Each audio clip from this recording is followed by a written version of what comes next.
You're not so great at writing, what you should do is write a short, keep them within the word limit. Where's Robin? Keep them within the word limit. First thing we did when we collaborated on our op-eds is we found out one has a very short 500 Minnesota M record. What's it called? Morrison record. County record. Morrison record has 500 word limit. Bill writes letters and op-eds for his Red Wing paper, and you've got the Star Tribune is like less than 200 words for their letters. They'll publish it if it's well written. And even if they don't agree with the message, they'll publish it. But it's got to be really well written. And one of the ways, if you're not the best writer, or even if you're an okay average writer, is you send it to a second or third pair of eyes. Our best writers, journalists in the country do not publish their writing. They get proofread 3 or 4 times by their editors. And these are professional writers. And so when you write your letter, make sure that you send it to somebody so they can catch every little grammatical error. And then, yes, you have a good chance of getting published. And then when it does get published in hard form, then take that same op-ed to social media and share it as much as possible.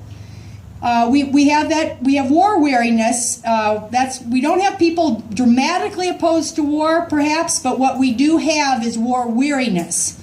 And people are very tired of it. So think about how you can kind of build on this general malaise and war weariness. And now people spotting some of the blowback, starting to see some of this negative effects starting to hurt them as opposed to just being in war. And see how you can put that into literature and postcards and send it off to people. I'm gonna cease and desist, but I want to get, see if people will discuss just a little more and brainstorm just a little more on other ideas that we can be doing to reach. The parades are a great idea. In your parades, make sure that you think about the average person and what the messages will. I would say one thing: always let people know how it hurts them. This is how, when you just talk about ethics and law, it's illegal, it's unethical, people blow that off. They've been conditioned to think now that we can only win a war if we go down to the level of the terrorists and become unethical. They're very conditioned. If you tell them how pragmatically these things and ineffective they are, I think that is able to reach and convince more people. That's probably why Dianne Feinstein decided that she had to prove why torture doesn't work. We've got 60% of the American public now that think torture found bin Laden, that torture saves lives. They think it'll find the ticking time bomb because of stupid movies, completely false stupid movies. So they believe that. So she realized that the important thing was to tell people that it didn't work, not that it's just wrong. Because if they realize that it doesn't work and it's hurting them, then they might, change their minds. And I think that's important when you're talking to depends on who you're talking to, but if you're talking to the average American, you've got to explain. Your T-shirts, "War hurts us all," are absolutely perfect. War hurts us all. They think war is just hurting foreigners. They don't understand how it's hurting us. Yes? I was thinking about getting a senator or representative to sponsor a bill to cut off funding for some of or all of the 6 or 8 or 9 wars we're involved in right now. And then really pursuing that, keeping on their case, going to their office locally and in Washington. Yeah, and then we're going to close Gizmo and then Camp Ripley. Yay! But that's a great point. That's a great point because towards the end of the Vietnam War, there were many resolutions in the Congress in 1972, 1973 to cut off the funding for offensive American operations, cut off the funding for the bombing in Cambodia. That's what you have to do. You have to cut off the funding. Right.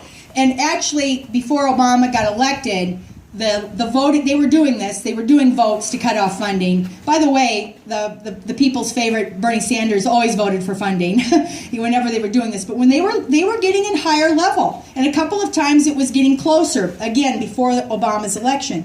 Franken had an idea. This is a little bit different, but he had an idea, and then it went nowhere. But we could go back to him and say there's a group that will support this idea, which is just that you have to pay for the war, okay? Because austerity and this $19 trillion, the most of the people on the conservatives, fiscal conservatives, are worried about this debt.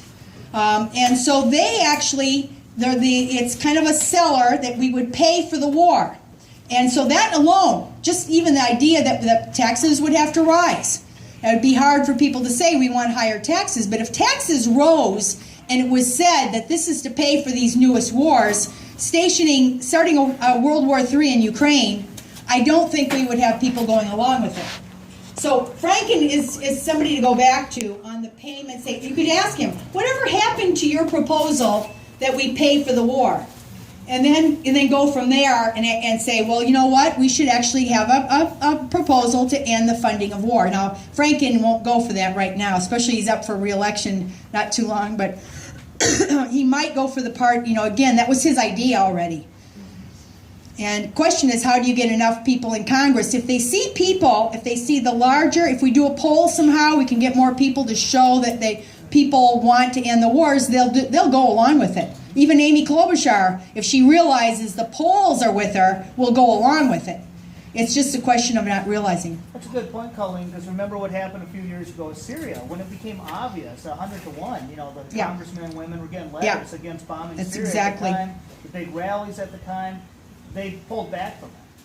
They did, but then they secretly, with ISIS, that gave them the They excuse. pulled back from the overt and they went more covert on it. That's exactly what they had to do. They didn't go down to an overt bombing, which is what they were going to do.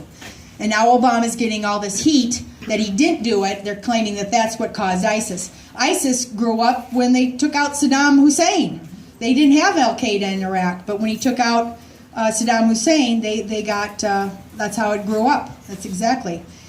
Constantly explain this to people about how we are creating terrorism, and I think that's part of the thing. I'm going to take my seat here, but as the day goes on, maybe we'll have some more ideas. Thank you.